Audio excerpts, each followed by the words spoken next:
Добро, благодарам. Еве, веќе 2:40 изутрина. Не знам кој ве посоветувал на вакво сценарио да собирате некого да уплашите, но се гледа дека како се она што ви се случува во изминативе години, така и ова денешно сценарио ви потона уште при првиот обид. Кажа колегата Јулевски дека само двајца сте тука. Не знам што се обидувате да направите кога ставот на ВМРО ДПМН не е јасен. Неколку пати сте се обиделе. Еднаш се обиде оно и сега што ја врши функцијата градоначалник на Струмица, само што ја испровоцира таа постапка од опозицијата, потоа не можевме да го видиме. Тогаш тамо да ве подсетам до кога траеше седницата, но еве ако сакате, ако мислите дека тоа нешто ќе ви донесе плюс или ќе се обидете на ваков начин дежурајки да го скршите отпорот на опозицијата, јас ќе употребам еве една реченица на господинот што ми е жал што не е тука, координаторот на ДУИ, кај што викаше please, јас би кажал give me a break. Така да повелете, ако мислите дека ова нешто ќе ви донесе, ајде да видиме кој може повеќе да издржи. Оно што јас сакам да ја подсетам јавноста, покрај тоа што го кажа колегата Јаулевски, дека денеска одбивте да гласате за законот за акцизите и законот за ДДВ-то, ние пред неколку денови поднесовме барање согласно деловничките можности за одржување на итна седница, која што го подпишаа повеќе од 20 на пратеници, на која што тие два закони ќе се најдат на дневен ред. Затоа што сметаме дека треба да има посебна седница, за да нема вакви случувања, за да може би некои ваши одредени идеи или амандмани ќе ги инкорпорираме во тие закони да им помогнеме на граѓаните. Но најверојатно сето она кое што се случува околу вашите коалиции, политичарите на вашата коалиција, да се краде колку што е можно повеќе, сте изгубиле тотално реалноста со обичното граѓанство и повеќе не ве допираат ни дури ако цените на горивата се 100 и над 100 денари.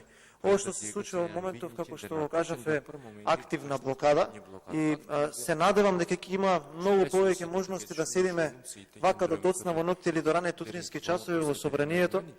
Ние сме многу помотивирани, ние знаеме која е нашата крајна цел, но вие треба да си одговорите зошто го правите ова и зошто се приморани да ве понижуваат секакви луѓе со нивните гревови кои што ги прават во собранието и да дозволувате како луѓе кои што се семејни луѓе кои што доаѓаат од населени места да идете со наведнати глави и да спасувате некого и при очигледни прекршувања на етички кодекси или на закони. И тоа го правите заради тоа што вашиот лидер на вашата партија не сака да има лидерска средба на која што ќе се разговара за предвремени парламентарни избори. И зошто не сака човекот вели нема да се согласам на одржување на лидерска средба ако Мицкоски ме уценува. Некако навика ви стана последниве 15 на години, некој спомне избори да ви се крева коса на глава и да бегате од избори како ѓавол од темјан. Но ова што во моментов се случува, до сега јас во мојот живот не сум го видел и мислам дека додека сум здрав и жив, тоа нема да го доживеам уште еднаш. Имаме коалиција која што е на власт 5 години, која што се уште брка вештерки од минатото и ги плаши граѓаните дека некој ќе се вратил некаде или дека режимот ќе дошол, а нема сфера во општеството во која што не сте бетер, па и ако нешто постоело кое што е лошо во држава. Нема да ви успе онаа политика на купи ден продај, затоа што сакале или не ќе во одреден период од денот, одреден период од годината или од времето пред нас ќе треба да се соочиме на избори. Ако Ковачевски смета или ако било кој од вашата партија или коалиција или овие од ДУИ и Ахмети сметаат дека ваквото фаќање на кривини ќе ги амнестираат одредено соочување со народот, тогаш навистина не знам, повторно ќе кажам, кој ве советува да ги правите овие работи кои што ги правите. Сами знаете дека пред да дојдете тука сте биле на некој состанок во партијата каде што ви кажале издржите, ние сме со вас, или како ви е онаа фамозната партизанскава, не можам да се сетам, но најверојатно и ве запознале со најновите рейтинзи, за тоа како стоите, па се обидувате тука да фатите одредени прибелешки дека ние сме послаби од вас, но и вие нешто не сте најдобри, но ете има постои еден начин тоа да го проверим. Пред нас е прилично сериозни предизвици во собранието, почнува овој месец ребалансот, па баш ме интересира што од тие розови очи од вашата розева реалност ќе ја продавате сега на народот во услови кога имаме историски највисока инфлација од 12%, трошоци на мало зголемени исто така за 12%, нема ништо што не е поскапено, па баш ме интересира што ќе измислите за да го релативизирате вашиот неуспех во економијата. Еве да зборуваме за армијата, зборуваме нели за испраќање на мисија во Ливан, претходно зборевме за мисијата ОТ. Јас тука нема да се задржам, затоа што сметам дека во изминатите 5 години како македонското граѓанство имало можност да види што можете вие да направите. Нема да ширам во скандали, ќе потсетам само на подзаборавени 2 скандали. Радмила Шекеринска набави, верувате, 2 грейдера за 250.000 евра. Фатена беше жива со рацете во медот и господјава вели, ги претплативме затоа што скапи беа машините. До ден денес никој не одговараше за тоа.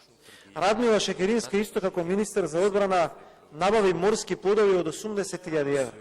До ден денес никој не се осмели да разговара, односно да ги каже деталите за тоа. Еве кидам за една ваша умирена тема на вашите пресконференции, законот за служба во армијата. Над година и половина си играте со судбините на овие луѓе.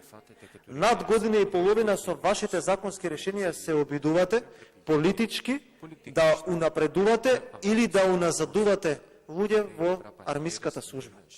Година и половина имате паралелно законско решение кое што е комплетно исто, во некои моменти и подобрено, само го нема онаа можност за овие од власта, овие од СДСМ за политички да некој го унапредат или да унаразат. И затоа година и половина законот за армијата не е донесен. Еве сакам да им упатам еден јавен апел на работените во Арам. И во моментов, односно неколку пати до сега, прво јас како пратеник, потоа од кога доби мандат и колегата Ковачки, го предложуваме на седница законот за Арама и сами си гласате против тој. И што се случува посебно? Ги вика Петровска овие од синдикатите, им вели сега ќе го поднесам. Конечно ве вразумивме по кој знае колку години и кој знае колку обиди да ги вметнете оние одредби каде што оние пензионирани кои што до сега беа дискриминирани, овој пат ќе ги добијат своите права. И повторно ги излажавте луѓето и не го понесовте закон. А во моментот во процедура имате идентичен таков закон, но без оној дел за политички да можете вие како мислите да одлучувате кој е тој кој што доаѓа во штаб на СДСМ па да се унапредува или некој кој што не ви е на вас близок да се уназадува затоа што ве критикува. Другото се е исто и вие не сакате и тој закон да го прифатите. Ето како вие се грижите за армијата. Година и половина ги манипулирате војниците, година и половина ги манипулирате вработените во одбраната, само заради тоа да можете да унапредувате, подсетувам, или да уназадувате некој кој што е баш политички неподобен. И до што носи тоа? Тоа носи до јавување на појава, да се појавуваат внатре во Министерство за одбрана советници, замислете како дотичниот професор Темелко.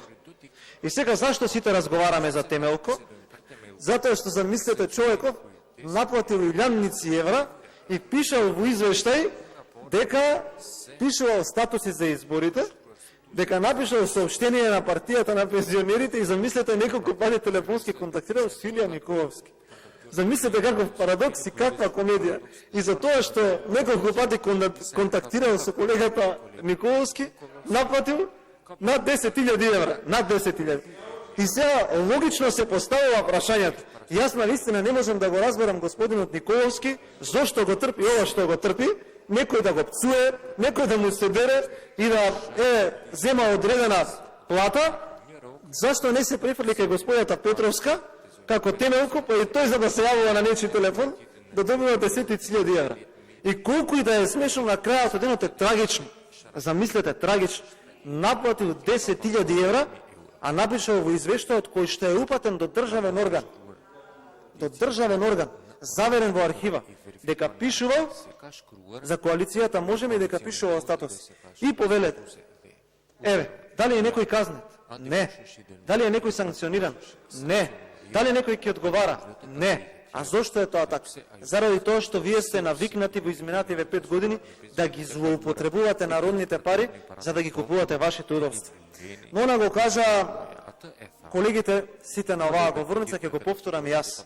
Многу набрзо од овој ден вашето инатење запира. Ке морате да излезете и да се соочите со народот. Честно. Па ја повикувам, направете коалиција со ДУИ и дајте ни можност да ве соочиме со оние од кои што 5 години бегате. Дајте да излеземе и да ве соочиме со народот, таму ќе се ги видите најрелевантните